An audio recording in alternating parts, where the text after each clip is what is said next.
మీకు కంప్లీట్‌గా ఈ బిల్ మొత్తం ఎక్స్‌ప్లెయిన్ చేస్తాను నేను. ఎంతెంత అయింది? మనము నెక్స్ట్ టైమ్ సర్వీసింగ్‌కెళ్తే ఈసారి ఏమేమి చేపియాలని. వీళ్ళు యూజ్ చేసింది మోటల్ హెచ్‌టెక్ 10W50 అనమాట. ₹1008 ఏసినారు. విత్ జీఎస్టీ తోటి ₹1190 అయింది. తర్వాత చైన్ క్లీనర్ అనమాట. ఇది వీళ్ళు ₹190 ఏసినారు చైన్ క్లీనింగ్‌కి. చైన్ లూబ్‌కొచ్చేసి ₹178 ఏసినారు. ఇది జస్ట్ ఒకసారి స్ప్రే చేస్తారు. ఇంకోసారి లూప్ చేస్తారు. అంతే. దానికే ఇక్కడ ఎంతయిందంటే 369.25 పైసా అయింది. అండర్ 250కే మనకి చైన్ లూబ్ అండ్ క్లీనర్ వస్తుంది. కూలెంట్ ₹63 ఏసినారు. మోటార్‌లో బ్రేక్ ఫ్లూయిడ్ వచ్చేసి అది ₹96 ఏసినారు. అది కొంచెమే, దానికి వాళ్ళు ఏసినా ఒకటే, ఏయకపోయినా ఒకటే. అయినా గాని వాళ్ళు చార్జ్ చేసిర్రు. రేర్ బ్రేక్ కిట్ వచ్చేసి ₹334 ఏసినారు. ₹283 నార్మల్ రేట్ అనమాట.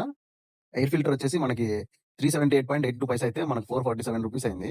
నా ఓవరాల్ బిల్ వచ్చేసి 4246.35 పైసా అయింది. నా వితౌట్ జీఎస్టీ అనమాట అది. విత్ జీఎస్టీ వచ్చేసి ₹5010 అయింది.